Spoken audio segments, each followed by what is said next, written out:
Jeti maksud kamu mau ceraiin Nia dan nikahin Sinta gitu, Di? Kalau gitu so atuh, Ibu restuin 100%. Ujar Bu Indah dengan senyum mengembang. Sudah sedari dulu Bu Indah tak menyukai Nia. Apalagi ditambah Nia yang tidak mau menurut kepadanya, sukanya membantah setiap perkataannya membuat Bu Indah merasa semakin benci. Kalau Adi berniat ganti istri, tentu Bu Indah akan dukung 100%. Siapa tahu nanti menantu barunya akan bisa ia setir seperti yang ia mau. Bukan seperti Nia si pembangkang itu yang barbarnya tidak ada obat. Rasa-rasanya, lama-lama Bu Indah malah jadi stres jika terus-teruskan bermenantukan Nia. Bukan. Maksud Adi mau nikah lagi, Bu, tapi tanpa sepengetahuan Nia. Jelas Adi sebelum ibunya semakin salah paham. Bu Indah mengerit. Maksud kamu mau beristri 2 gitu, Di? Tanya Bu Indah memastikan. Sontak Adi pun mengangguk-anggukan kepalanya dengan cepat. Iya, begitu maksud Adi, Bu. Kan enak punya istri 2. Istri tua merajuk tinggal nemuin istri muda. Seperti lagunya abang yang kepalanya plontos itu loh. Seloroh Adi. Plak. Bu Indah menggeplak kepala Adi. Wajahnya pun langsung masam seketika. Punya mantu satu saja udah bikin ibu pusing. Kamu mau nambahin mantu lagi buat ibu? Mau bikin ibu cepat mati kamu? Sarkas Bu Indah mendelik kesal. Aduh, ibu, bukan gitu maksud Adi. Sinta baik kok, Bu. Dia gak barbar seperti Nia. Yakin deh, ibu pasti suka dia. Sinta tuh lemah lembut, sopan juga. Ibu udah pernah ketemu Sinta juga kan? Seru Adi sembari mengusap kepalanya yang sedikit panas akibat geplakan sang ibu. Bu Indah nampak berpikir. Mia sih? Wajahnya adem gitu, ibu suka sih. Gumam wanita gempal itu. Nah kan, ibu tolong restuin Adi ya. Ucap Adi memohon. Gak. Tolak Bu Indah. Loh kok enggak sih? Katanya tadi ngakuin kalau Sinta baik. Protes Adi. Kalau kamu nambah istri pasti pengeluaran kamu semakin bertambah, Adi. Dan ibu gak suka ya kamu hambur-hamburin uangmu untuk istri-istrimu itu. Ucap Bu Indah tak rela jika uang anaknya akan dinikmati istri barunya. Ibu ini, kan Sinta juga bekerja, Bu. Nanti juga bakal aku jatah di bawah Nia. Kan Sinta nantinya tinggal sendiri di kosan. Jelas Adi. Bu Indah tampak menimbang-nimbang. Bu, aku mohon, aku sangat cinta sama Sinta, Bu. Aku pengen mengawininya. Lengek Adi. Plak. Aduh ibu, kok malah pukul Adi sih? Pekik Adi kesakitan karena kepalanya dipukul lagi. Tapi ini lebih keras. Nikah dulu baru kawin, Adi. Gak boleh ya kamu ngezina. Bakal ibu potong itu borokok kamu. Omel Bu Indah. Jeti, ibu restuin Adi nikahin Sinta. Tanya Adi takut-takut. Ada syaratnya Adi. Syarat? Syarat apa, Bu? Tanya Adi penasaran. Naikin jatah bulanan ibu. Jika kamu mau dapat restu ibu, kamu harus kasih ibu 3 juta per bulan. Memang mata duitan sih Jeti. Bu Indah memanfaatkan momentum pas begini. Tentu demi kesenangannya sendiri. Wajah Adi kini yang berubah masam. Memang dasar watak pelit mau ke siapapun juga pelit. Kan ibu sudah kujatah 2 juta. Masih kurang. 2 juta bukan untuk ibu sendiri, Adi. Ibu masih harus kasih uang saku untuk adik-adikmu. Sungut Bu Indah. Sika, ya udah deh. 3 juta kan? Oke, deal. Tak mau lama-lama lagi Adi pun akhirnya menyetujuinya. Ya, walaupun harus kehilangan 1 juta lagi di setiap bulannya. Tak apa sih, asal ia bisa menikahi Sinta dengan restu ibunya. Lagi pula, gajinya sudah banyak. Sebulan bisa mencapai 10 juta kalau dapat bonus. Terlebih Sinta juga bekerja, jadi ia pikir Sinta tidak begitu memerlukan uangnya. Uangnya akan ia tabung untuk masa depan nanti. Tio! Bu Indah dan Adi sampai berjabatan tangan sebagai kesepakan mereka. Kalau begitu, rencananya maukah nikahi kapan si Sinta itu? Tanya Bu Indah penasaran.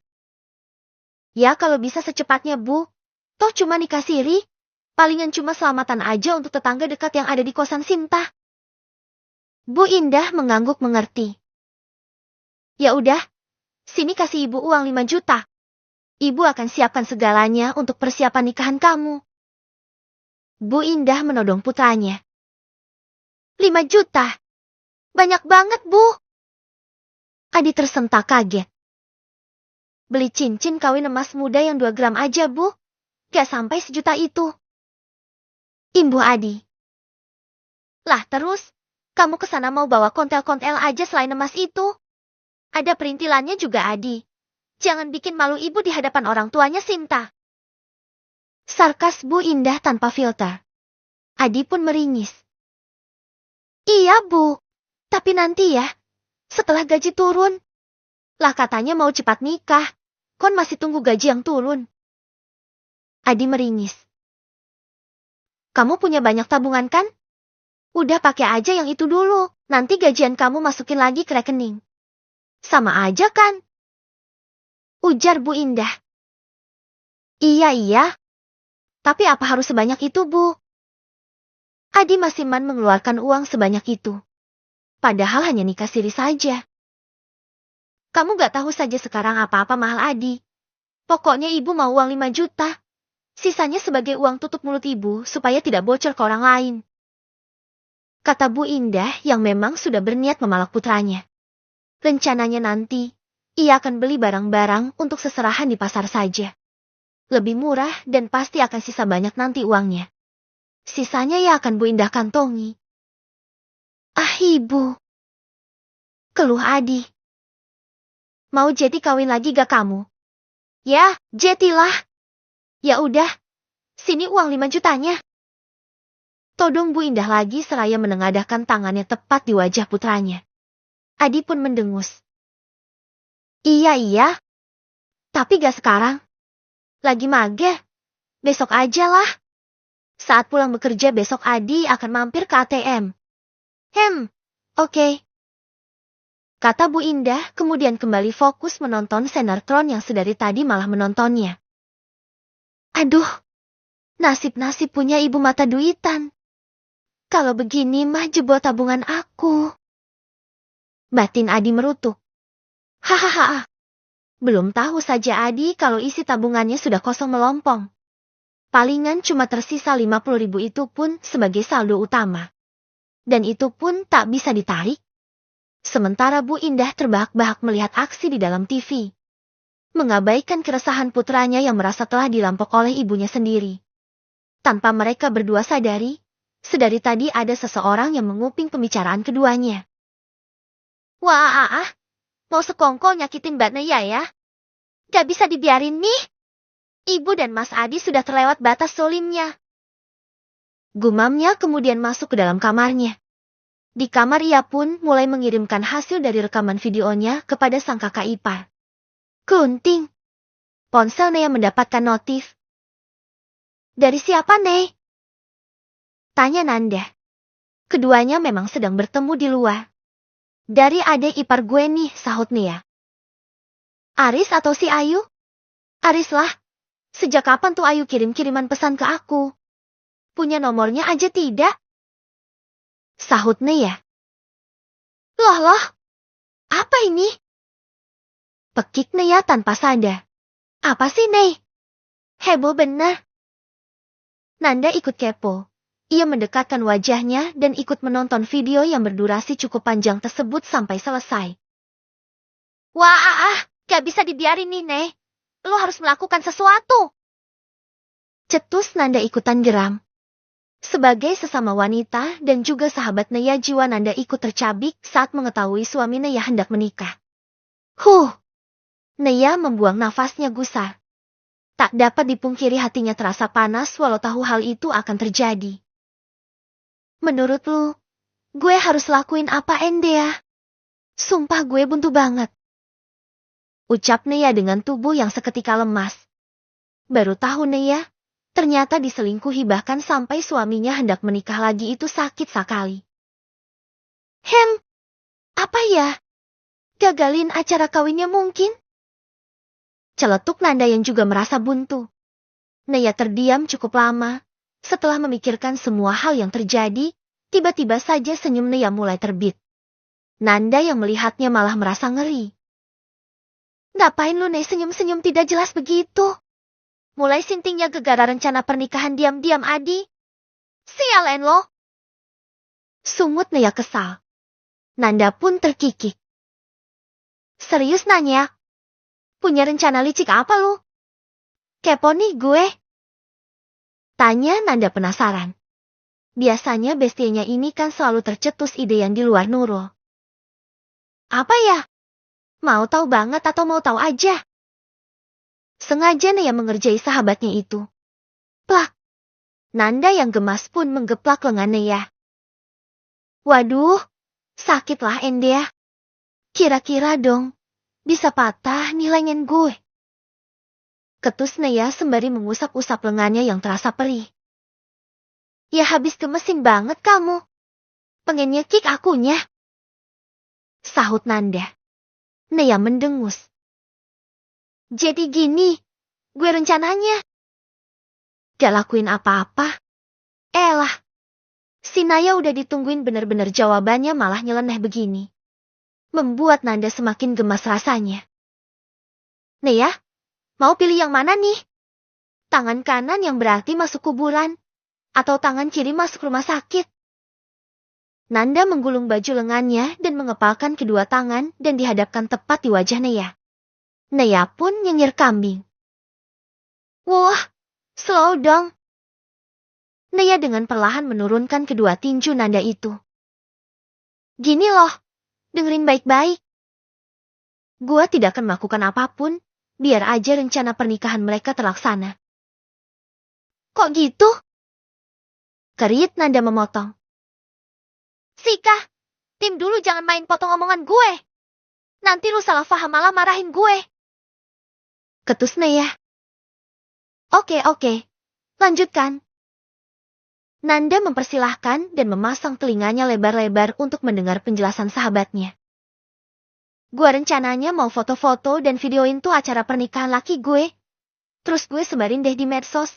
Dengan begitu mereka bakalan viral. Seperti yang di novel-novel itu loh. Para pengkhianat akan hancur dengan sendirinya karena sanksi sosial. Syukur-syukur Mas Adi dipecat dari pekerjaannya karena membuat harum nama pabrik tempatnya bekerja.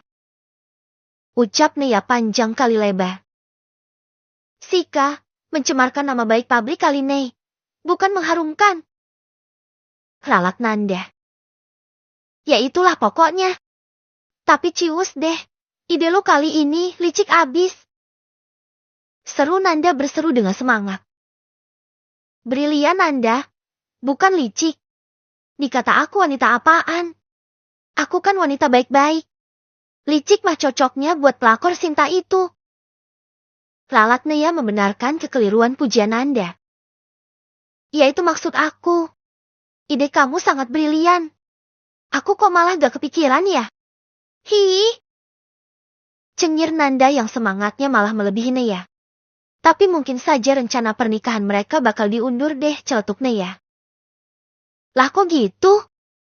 Kan lebih cepat lebih baik. Kamu juga lebih cepat menjendes. Nanda menatap bingung pada sahabatnya. Kamu lupa kalau tabungan Mas Adi udah kukepet habis. Tadi dengarkan ibu mertua minta uang 5 juta ke Mas Adi. Uang dari mana coba dia? Kan tabungannya udah ludes. Sahut Nea sambil mesam-mesem. Penasaran akan reaksi suaminya nanti kalau tahu tabungannya raib di gondol kucing berkepala manusia. Iya bener. Waduh, bisa gagal kawin tuh si Adi. Hahaha. Adi belum tahu tabungannya yang udah habis itu ya. Jadi penasaran. Kayak gimana reaksinya nanti ya? Aku juga penasaran Endea. Palingan mereka pada mati berdiri. Sahut Nea kemudian keduanya tergelak bersama. Hahaha. Bersama Nanda, Naya bisa kembali tersenyum bahkan tertawa. Ia seolah menemukan dirinya yang dulu, yang selalu ceria dan bahagia. Walau hidup dengan uang pas-pasan, setidaknya Naya bahagia. Bukan seperti ini, setelah menikah bukannya bahagia malah hidupnya semakin nelangsa. Malah lebih mending saat dirinya bekerja dulu. Bisa memegang uang sendiri walau sedikit sih, daripada Jeti istri Adi, sama sekali tak memegang uang sepeser pun. Bahkan untuk jajan cilok seharga 2.000 aja Naya tidak bisa. Ngenes banget kan hidupnya. Jeti, ketika Adi sudah menemukan wanita lain untuk menggantikan dirinya, maka Naya akan senang hati menyerahkan posisinya itu. Dikata Jeti istri Adi anak apa? Biarlah pelakor itu yang menggantikan semua tugasnya di rumah Bu Indah itu. Ternyata ada hikmahnya juga Mas Adi berselingkuh. Gumam Naya yang malah bersyukur dengan perselingkuhan sang suami. Dulu saat pertama kali tahu, Naya sempat sedih sih. Tapi Naya tak mau bersedih berlarut-larut. Ia lebih memilih memetik hikmahnya saja. Apa, Nei? Kamu bilang apa barusan? Tanya Nanda yang samar-samar mendengar gumaman Naya. Gak, itu ada orang gila pelorotin celananya. Maui kali tuh di got. Tunjuk Naya yang tak sengaja melihat orang gila yang sedang melakukan seperti yang Naya katakan barusan. Jengkah. Gila tuh orang. Di sini lagi makan malah dia berak di situ. Pekik Nanda kesal. Selera makannya pun langsung hilang seketika. Lah kan dia memang gila ya. Udah tuk cabut. Bisa muntah gua lihat orang berak gitu. Nanda langsung menyambar tangan Naya dan membawanya pergi menjauh. Assalamualaikum. Seru Naya mengucapkan salam. Waalaikumsalam. Sahut Adi yang rupanya sedang duduk santai di depan televisi. Baru pulang kamu, Nih. Kenapa akhir-akhir ini kamu sering ngelayap gak jelas gini, Naya? Tanya Adi sedikit kesal. Ngelayap gimana sih? Orang aku pergi main bareng Nanda. Sahut Naya ikutan duduk tak jauh dari suaminya. Ia merasa cukup letih. Main terus kerjaanmu. Ingat kamu tuh udah bersuami. Ketus Adi. Ia tahu, tapi punya suami ternyata pelit. Gak mau mencukupi kebutuhan aku. Jangankan memberi nafkah. Jajanin cilok seharga 2.000 aja kamu tidak mau. Jeti jangan salahkan aku pergi main dengan temanku. Setidaknya dia bisa traktir aku makan bakso walau seharga goceng. Balas Naya telak. Adi terbengong.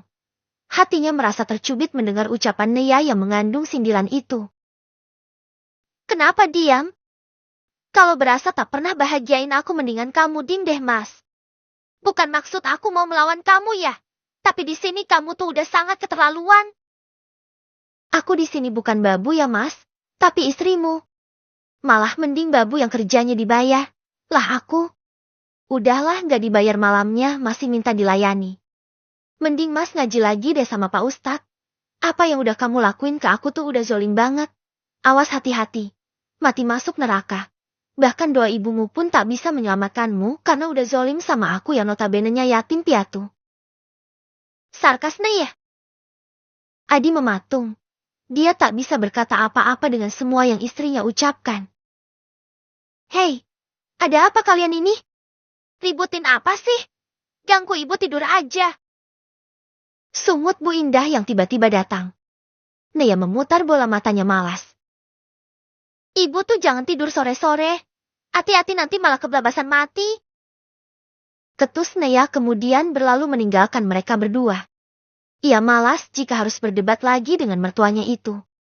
Sementara Bu Indah yang nyawanya belum sepenuhnya terkumpul itu pun terbengong sesaat. Sesaat kemudian ia yang sudah mencerna semua ucapan Naya pun mendelik horor. Dasar mantu kurang ajar. Kamu doain ibu mati begitu Naya? Pekik Bu Indah menggelegah.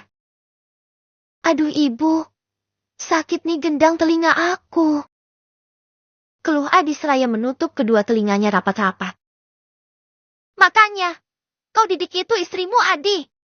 Punya satu istri aja buat kepala ibu mau pecah. Kamu malah sok-sok mau kawin lagi. Awas aja ya, kalau Sinta bakal kurang ajar kayak sini ya. Bakal ku bejuk-bejuk kamu dan bakal ibu masukin karung lalu ibu buang ke sungai. Hardik Bu Indah bersungut-sungut. Adi pun gelagapan. Kepalanya tertoleh ke kanan dan ke kiri takut ada orang di sana yang mendengar. Duh Bu, jangan bongkar rahasia Adi dong. Bisa mampus Adi di tangannya ya Bu.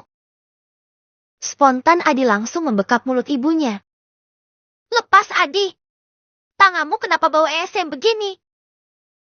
Sentak Bu Indah seraya melepaskan dekapan tangan anaknya dari mulutnya. Hui. Mendadak perut Bu Indah terasa mual. Itu. Maaf Bu. Adi habis garuk ketek tadi. Habis gatal digigit semut. Sahut Adi sambil nyengir. Suami peselingkuh itu juga menggaruk-garuk kepalanya. Apa?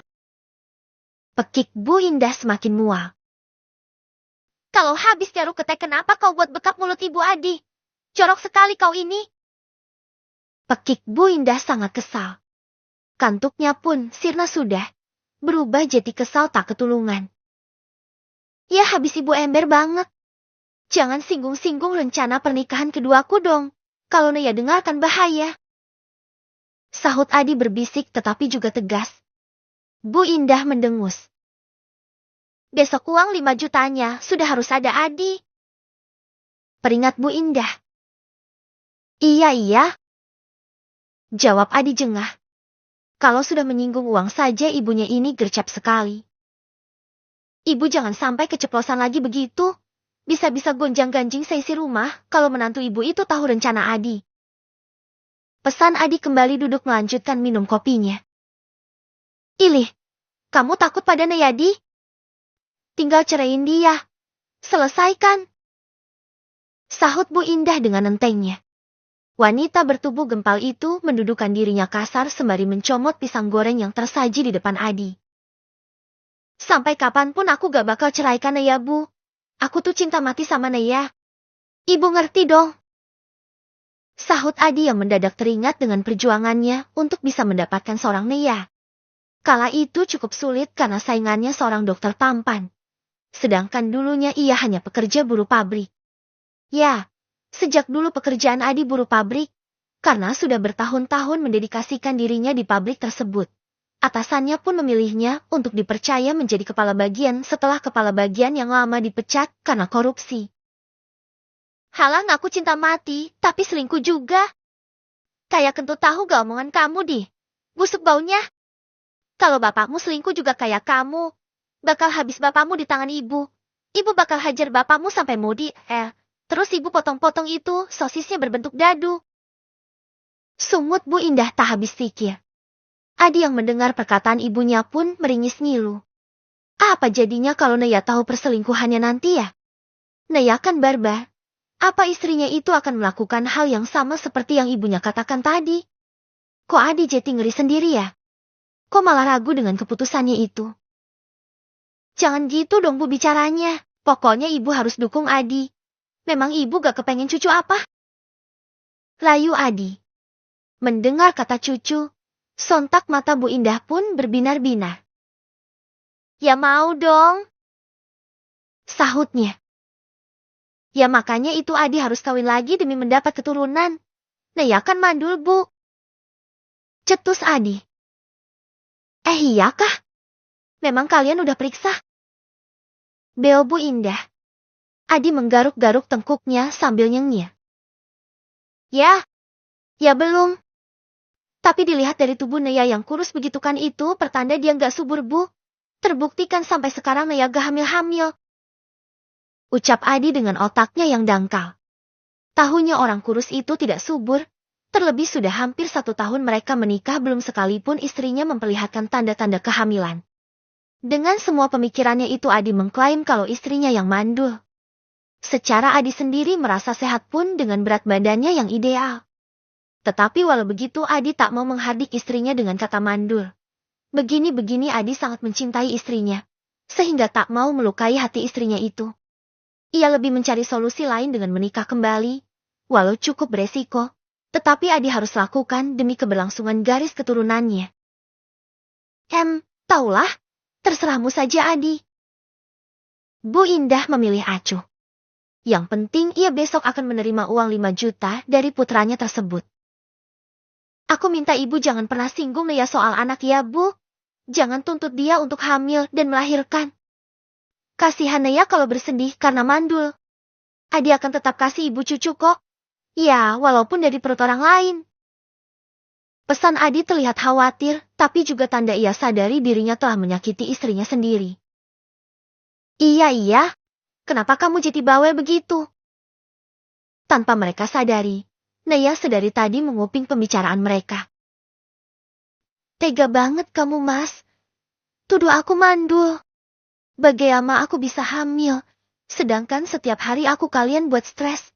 Setiap hari aku kelelahan karena harus mengerjakan pekerjaan rumah sendirian, tanpa ada yang membantu sedikit pun.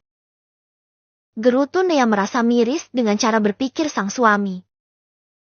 Aku kurus begini juga karena kamu yang tak memberi nafkah yang layak untukku. Bahkan uang 25.000 itu untuk kebutuhan satu rumah. Malah seringnya aku tak dapat jatah makan karena ibumu yang sangat rakus itu. Gerutu Naya lagi, tak dapat dipungkiri. Naya sedih dengan semua ucapan suaminya itu. Terlebih Adi yang menuduhnya mandul. Satu kata yang menjadi momok besar para wanita di dunia ini. Dan juga, Naya yang makan ala kadarnya di rumah itu bagaimana tubuhnya mendapatkan nutrisi yang cukup. Makan bisa mengenyangkan perut saja Naya sudah bersyukur. Loh sayang, sedang apa? Kok bengong begitu? Naya tersentak kaget saat suaminya tiba-tiba sudah berada di kamar. Cukup lama Naya memandang Adi dengan mulut terkunci rapat. Kenapa sayang? Tanya Adi seolah tidak terjadi apa-apa. Tidak ada, sahut Naya memilih untuk acuh. Ia menyimpan sendiri kesakitannya dengan tuduhan mandul dari suaminya. Ia berpura-pura tidak mendengar apapun. Adi duduk di tepi ranjang, menatap istrinya lekat-lekat. Sayang, Naya. Tolong bersikap lebih lembut ya ke ibu. Aku tahu kok kalau ibu itu cerewet. Jangan masukkan ke dalam hati ucapannya itu. Mas kan pengen kalian berdua akur. Apa tidak lelah setiap hari ribut sama ibu? Ucap Adi pelan dan penuh permohonan. Naya mendengus. Aku gak bakal begini kalau bukan sikap ibu yang sudah kelewatan, Mas. Aku bukan orang bodoh, ketika ditindas akan diam-diam saja. Sikapku tergantung sikap ibumu. Jika ibu baik, maka aku bisa lebih baik lagi. Tukas Naya. Adi pun menghela nafasnya lelah. Akhirnya Adi pun pasrah dan memilih untuk merebahkan tubuhnya di atas kasur. Bapak sedang apa di sini? Ketus Naya saat keluar dari kamar mandi. Baru saja ia mandi sore. Saat keluar tahu-tahu bapak mertuanya ada di depan kamar mandi dan hendak melangkah ke belakang. Entah apa yang bapak mertuanya itu sedang lakukan. Apa jangan-jangan sedang berniat mengintipnya mandi. Naya pun memandang tajam bapak mertuanya tersebut. Untung saja Naya sudah memakai baju. Memang selama ini Naya mandi dengan membawa baju gantinya serta ia tak bisa keluar dari kamar mandi hanya handukan saja di sana karena bukan hanya Adi saja lelaki di rumah itu. Ada Aris dan juga Pak Ari juga. Itu Bapak mau kencing. Gak tahu kalau kamu sedang mandi, Naya. Jawab Pak Ari sedikit gelagapan. Naya masih menatap was-was pada bapak mertuanya. Pakai yang satunya kan bisa, Pak. Ngapain malah bengong di sini? Ketus Naya dengan menunjuk kamar mandi yang satunya. Ya, kamar mandi di rumah itu ada 2. Satu khusus untuk mandi, dan yang satunya khusus untuk bab ataupun kencing. Iya. Tadinya Bapak mau masuk ke sana. Ya udah ya, Bapak mau kencing dulu. Tak tahan dengan intimidasi sang menantu. Pak Ari pun buru-buru ngacir masuk ke kamar mandi yang satunya. Naya mendengus. Anak dan bapak sama aja. Sama-sama edan selangkangan. Dengus Naya kesal. Bukan sekali 2 kali ini bapak mertuanya bersikap aneh dan ganjen begitu. Sudah sering sekali malah. Untung Bu Indah selalu sambi di rumah. Jadi bapak mertuanya tak ada kesempatan untuk berbuat lebih kepadanya. Keesokan harinya, sesuai perkataan Adi kemarin, sepulang bekerja Adi mampir ke ATM untuk mengambil uang permintaan ibunya. Mau ambil duit, Mas? Tanya Sinta dengan mata berbinar-binar. Iya, Ibu minta untuk belanja perintilan pernikahan kita nanti. Jawab Adi. Wajah Sinta pun langsung berseri-seri mendengarnya. Mas, aku minta mahar 1 set emas, 24 karat ya. Seru Sinta. Nanti aku bilang ke ibu. Jawab Adi cari aman. Tidak mengiyakan ataupun menolak.